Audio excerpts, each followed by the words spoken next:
Good morning, guys. Happy coffee talk. Coffee this morning is Wicked Wolf coffee, which is like my favorite. It's Raven's Brew kind, and it's local coffee, and it's in my Tree Star mug, so I'm super pumped about that because I love that mug. And it's early. It's like 5 in the morning right now. It's time to rock. So coffee talk topic, but before we dive in, I'm actually doing a fun little giveaway. And so you're already listening to the podcast, so I'm betting you've already done part of it, but there's 3 things to do to be entered into the giveaway. And then I'm giving away the prize later this week. What you need to do, I'm going to give away a set of Athleta workout clothes. And so it's like a happy clothes giveaway. Athleta has sizes like extra small all the way up to 3X. I don't have any brand affiliation with them. I just like their clothes. I think they're nice. And so I wanted to give away a set of Athleta clothes. And so how you enter to win, I'm just going to pick one person who does the following is first you need to follow my Instagram account at Christy May Campbell. Follow the Fit Me Community Instagram account, fitme_community. And then last but not least is subscribe to the podcast. So if you are already subscribed to the podcast, then maybe you could pop over to YouTube if you're not on YouTube and subscribe there. Or if you're watching this on YouTube, you could subscribe on your podcast platform. And so if you do those 3 things, you're entered to win. I've got a Facebook post in my group going where all you got to do is say you did it. And then I'll pick someone from the people who participated and send you a set of Athleta workout gear. Like a top and a bottom you get to pick. And again, just thought it would be fun to celebrate the spring season with a happy clothes giveaway. So do those things and you can enter to win. I'll put the links in the show notes and all the places so that it's just really easy to click. So I thought I'd dive into the topic today, and I think I want it to be around sustainability because I've been having this conversation a lot lately. First off, most of the time people are thinking to themselves, I need to do something that is sustainable. So then let's talk about that. Because we've all been sold this, I have to do something sustainable idea because that's the marketing that's around just about every weight loss program, even the stuff that's like straight chaos. Still at the end, they promise you that it's sustainable when we know it's not. But there's that word is everywhere.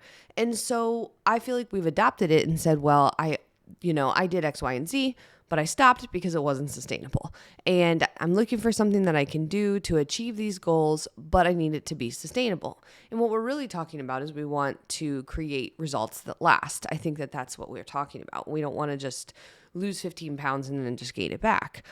Or we don't want to lose 15 pounds doing something that requires this crazy level of attention that we know that we're not going to do long term. And I've talked about my rule a couple weeks ago. I gave you guys that, if you couldn't imagine yourself doing some version of this when you are 90, 100 years old, then it's not sustainable. And I know that's ridiculous, but that's a really good way to tell, especially if you're focused on healthy lifestyle changes, like long-term changes, and you want to know if it's sustainable. That's how you measure. But I really want to pull back the layers on this whole like sustainability idea because I think we get hung up on this word.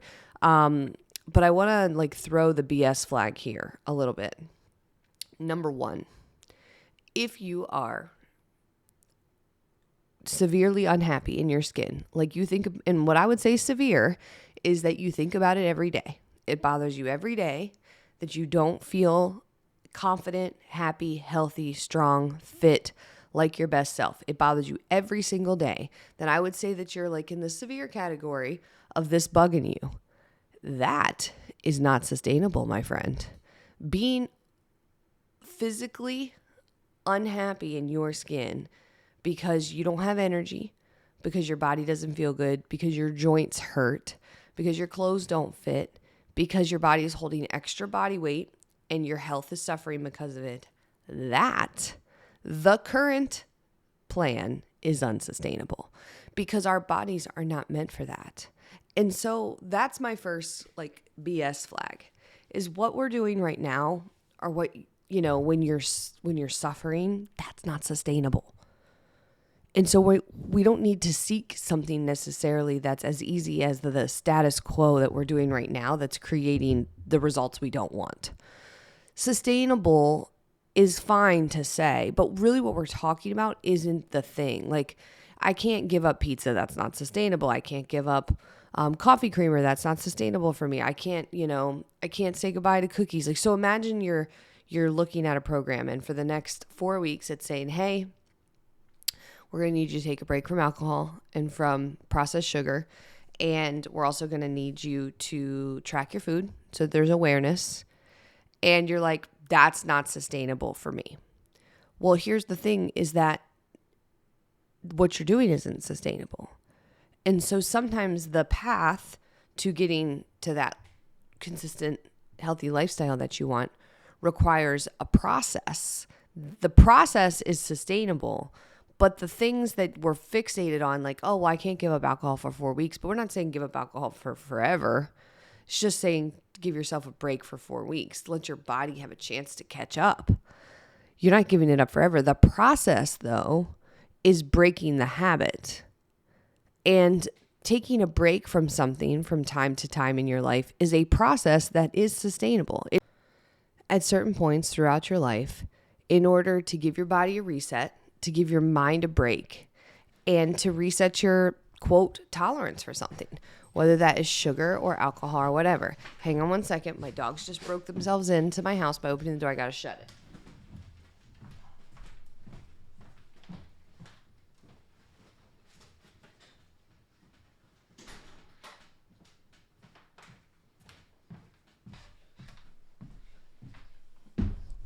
Okay, sorry for the delay. The dogs cannot just let themselves in and leave the door open. It's cold outside. So this idea around sustainability, I think sometimes we fixate on the short term when we actually need to be asking ourselves, do we have processes in place that we could do for our lifetime? Do we know how to, so for example, do we know how to sanity check our portion sizes? That is a sustainable process that you could learn through weighing and measuring your food sometimes, not forever. You don't have to weigh or measure your food forever, but do you have a process in place in which you could check if you're having correct portion sizes? Do you have a process in place in which you could rebuild strength if you had an injury and you had to rebuild? Do you have a process in place in which you can get your body moving every day just for at least 30 minutes to go for a walk or to do something? Do you have a process in place? Do you have a way in which you can do that? So the muscles and movement last month, or the last couple of weeks, we talked process around creating consistency with movement exercise. I didn't talk about the thing. I didn't give you a workout and say, this workout program is sustainable. You got to do this one because it's perfect and you could do this forever. No. I showed you here are the 3 ways to create consistency in your movement and exercise, and this process is sustainable. The process is something that you could do forever and ever till you're 90 years old. And so the sustainability piece, again, like sometimes we fixate on the thing. Is this workout? Is this food? Is this, short-term thing sustainable? When really what we need to be focused on is this long-term strategy, something that I could use throughout my life. Is it worth learning this? Because then what will it help me do in regards to my goals? And so again, remember, like where you are right now, if you're unhappy, that's not sustainable. So if we want to fixate on that word, just go ahead and say, yeah, you're right. I can't stay here. This isn't going to work for me long term, but you're already in a pattern of behavior that you're considering to be unsustainable. And so let's create a new pattern of behavior. And if in the beginning it feels harder because it's different and it's new and you get some resistance in your mind, you're like, man, I don't want to wake up in the morning and go for a walk. That feels new. Yep. It's a new pattern. It's going to feel hard. That's okay. But it doesn't mean that it's not sustainable. It just means that's a little challenging right now because it's different. But maybe the pattern of behavior is to go to bed earlier at night so that you can wake up earlier in the morning so that you can move your body before your busy day starts. That's the strategy that is sustainable. And that's the one that's different than you're doing right now and why I'm challenging you to do it. So we did goal setting calls on Thursday and Friday last week. I was on the phone quite a bit helping everyone get started who had signed up for my 28-day Shape Up program. And so this is basically I'm coaching people for the next 28 days on their goals, and we did goal setting calls. And I think that this whole sleep process thing came up more than once because it's like, I'm just not getting my workouts in. Okay, so let's not focus on let's switch switch the workout to something that might be more fun and sustainable. No, let's focus on the strategy, because what you're doing right now isn't working. So let's come up with something that you can do, that you can commit to, in a strategy that will work for you long term. And the strategy needs to be sustainable, because it's adaptable then, right? Like if you have a strategy, it doesn't mean it just applies in this one situation and setting. It's a set of principles. It's, if I do this and this and this under these conditions, well then this would be, hopefully some version of this would be the desired outcome. So the strategy is a set of principles. And so that's what I coach. I don't coach you on here's the perfect workout program, here's the perfect food. I teach you sustainable strategies. Then you get to do them with whatever you want for the rest of your life. And so I just wanted to give you this like a little flip on this concept of sustainability. And remember that it's okay to have something be restrictive in the short term when you're choosing it. In Fit Me, we like to call those boundaries, not restrictions. And so it's okay to say, I'm taking a break from Cheez-Its and snacking on cereal. I'm giving myself a black and white no-go for the next 30 days. Do not touch it. If you say that you're not going to do that because it's too restrictive and that's unsustainable, you're lying to yourself. One, again, remember, eating BS food all day long, that's not sustainable. But two, it's a boundary, not a restriction. You've chose it for yourself.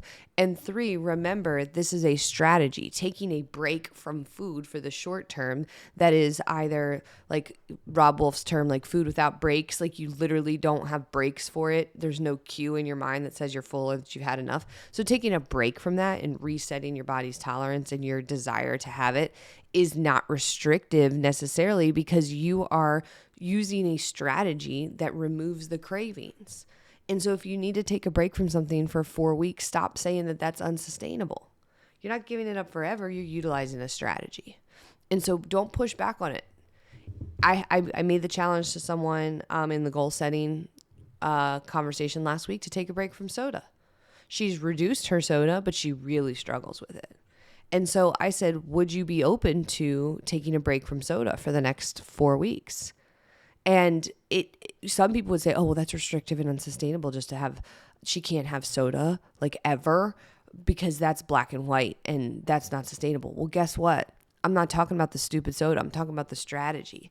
I'm teaching her a strategy that her body's addicted to sugar and caffeine in the form of a can that was engineered by food scientists to make us want it. Of course we want it. I used to be addicted to soda too. There's no judgment here, but the strategy is being able to take a break for a series of time so that your body can reset, and then you're not wasting your time, money, and calories on something that you're telling me you don't want, right? She literally told me, I don't want to drink this. It doesn't feel good. And so again, like sometimes we push back on this like idea of taking a break for a short term, but drinking something every day that we don't want, that doesn't make us feel good, I would call that unsustainable. So let's learn some more strategies that actually help us with our goals. So anyways, I know this was kind of like not exactly the same topic around sustainable that most people would think. But I want to encourage you to think about the strategy as sustainable, how you would use this in different situations and circumstances throughout your life. I would challenge you that sometimes restrictions aren't restrictions at all. They're boundaries, especially if you put them in place. And again, maybe the strategy that you're using is something that you're going to remove something for the short term to reintroduce it later. But moderation is something that is really pretty tough. And so you have to be able to put yourself in check before you assume that you can do, quote, moderation.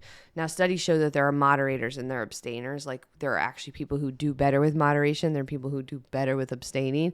And so not everybody is created equal here. So you're going to have to figure out what works for you. But again, focus on the strategy, not the specific thing. And remember, what you're doing now, if you're severely unhappy, is not sustainable. So thanks for plugging into Coffee Talk. If you haven't done so, subscribe to Fit Me Coffee Talk on your favorite podcast platform. If you're not a part of our Facebook group yet, go to Facebook, search Fit Me Community, request to join the group. That's where the post is for the giveaway. So make sure you enter to win. I'm going to be giving away those Athleta clothes later this week, and I hope to see you over there. Take care. Bye.